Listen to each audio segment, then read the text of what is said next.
Attach photo to email on iPhone. Hi everyone, in this video I'll be showing you the ways to attach photo to email on iPhone. In that case, first of all, make sure that your device is connected to an internet service, and then to begin with, go ahead and open up your Gmail. When you go ahead and open up your Gmail, tap the compose and then type in the information of the receiver, and you can go ahead and type in what sort of information you wish to add or description about the files that you're going to attach.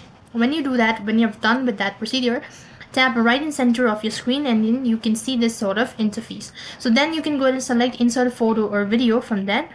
And when you do that, you can go ahead and select the file or folder from where you actually want to browse, and then select the image that you wish to add it. Selecting the image, then you can see this is going to look something like this. Now click on the send button from the top right, and as you do that, you've successfully attached photo to email on iPhone. So that's how you can send or attach photo to email on iPhone. That is all for this video. I hope the video was helpful. Make sure like, share and subscribe to our channel. Thank you for watching. See you in the next video.